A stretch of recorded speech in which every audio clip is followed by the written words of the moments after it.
O gaiteiriño de ritmo fai bailar a súa gaita, do contento que se pon seara que canta. Do contento que se pon seara que canta.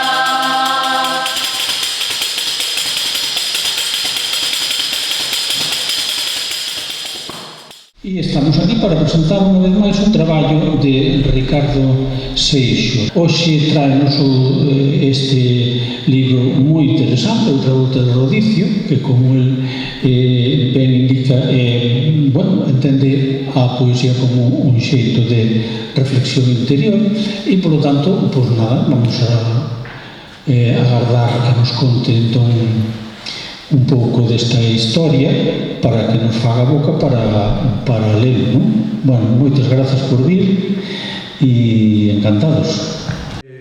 É a primeira vez que veño tamén acompañado pa mesa, porque acompáñame dúas persoas que participaron no libro, que son parte do libro, e que o libro ten os valores que ten tamén polo traballo deles. A miña dereita está o compañeiro Moncho Branco, que foi o que prologou o libro, e aquí á miña esquerda está Abraham Vila, que é o ilustrador do libro. A poesía de Ricardo e os seus poemas forman parte dun dos xéneros literarios máis sensibles para denunciar as injustizas sociais. Falamos desa poesía crítica e comprometida cos acontecementos máis graves que afectan á sociedade e que Ricardo utiliza como un instrumento de axuda para pensar o mundo e para intentar vivilo de outra forma. Toda a obra poética de Ricardo descansa nunha militancia ideolóxica que, como eixo da súa vida e compromiso, definen unha vocación e un destino que ten como alfa e omega a loita contra a explotación e a desigualdade. Unha loita guiada por dúas ideas básicas que enchopan toda a súa obra. Unha, a necesidade de repensar o benestar humano neste mundo tan cambiante.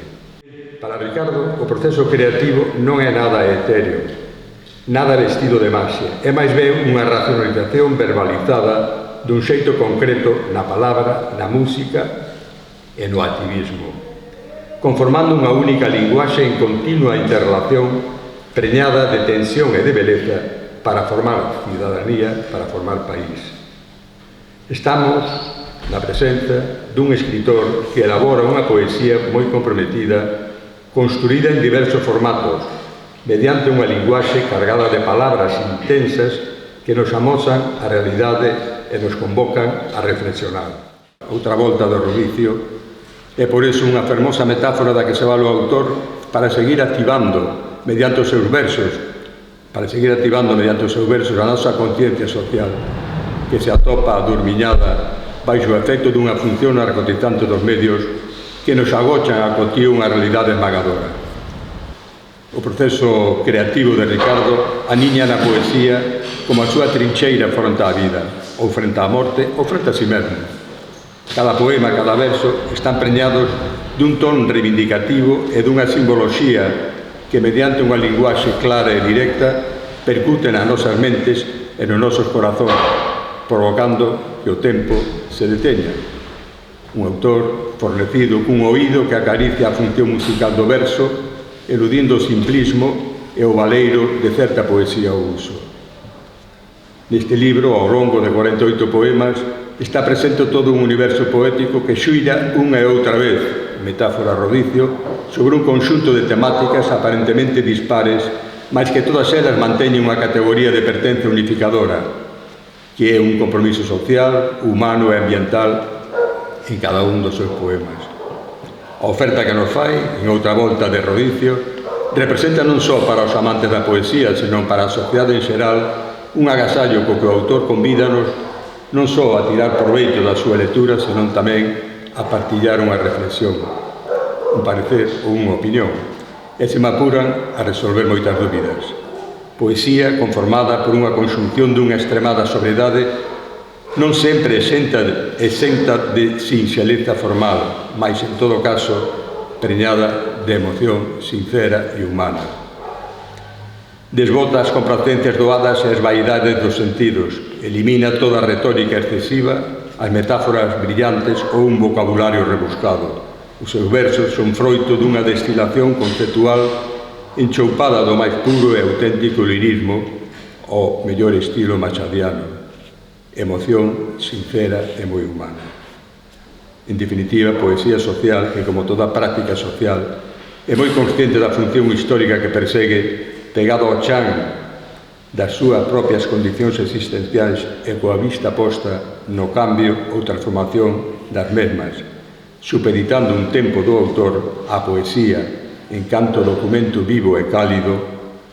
Por iso é unha poesía que procura dunha finalidade instrumental máis que estética, a poesía como un instrumento para transformar o mundo. Razón que consideramos dabondo para recomendar a súa lectura como un antídoto contra a injusticia e a precariedade material e social, mais tamén para gozar desa persoal forma de facer poesía que representa un valioso contributo para todos os lectores e para o noso país en xeral.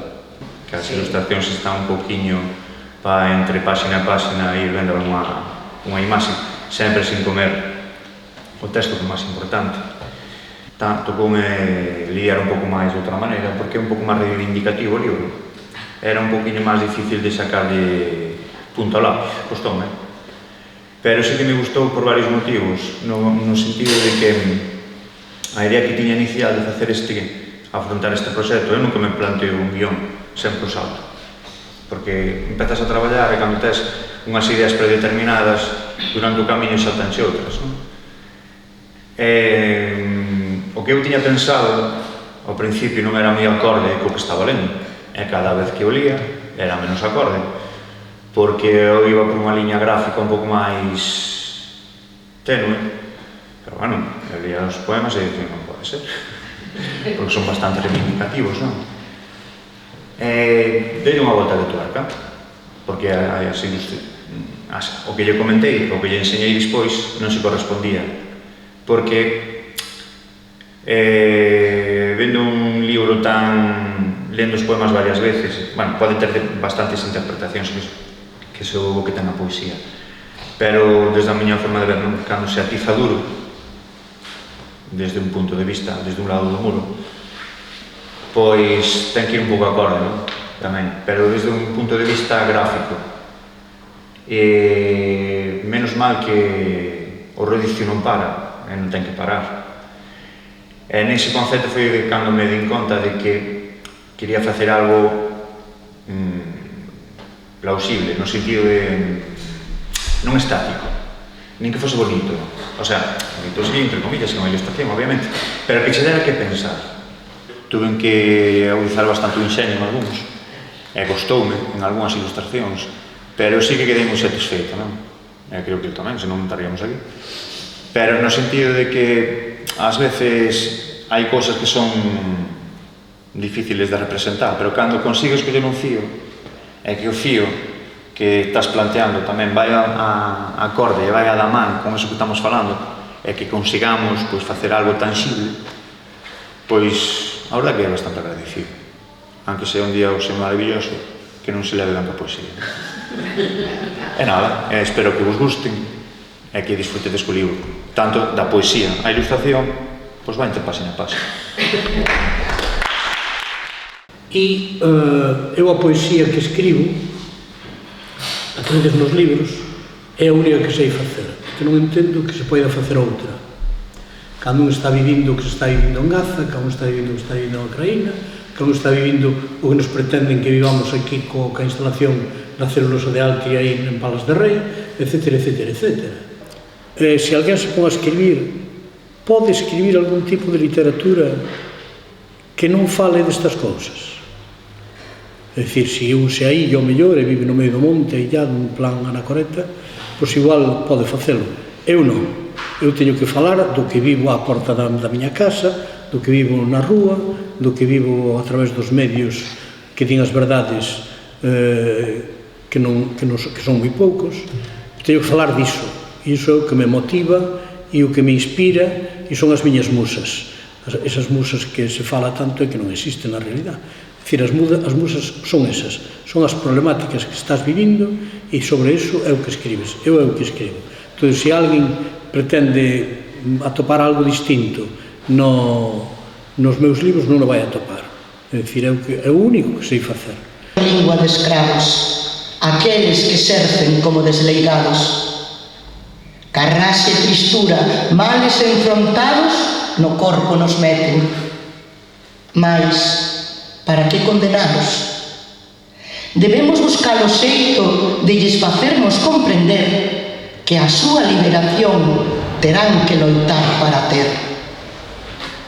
E pouco imos avanzar se non lles fixermos saber que para os seres libres a lingua é un poder. Aínda desfeita en anacos, continúan a vagar na procura do areal reparador. O pesco agarrima os restos da súa vida e agradece os anos partillados. E foi cando deixábamos de creer nela que nos decatamos que só, valorando o noso e crendo na nosa xente, podemos exixir o respeto que a calquera de me ser útil, querendo e reclamando dereitos e liberdades, de entender o amor como acto de reivindicar igualdade e respeto entre as persoas, de que é tamén amor denunciar os feitos do día 26 do 8 do 2022 no Valado de Melilla, este día atroz en que se castigou coa morte o dereito a loitar pola vida.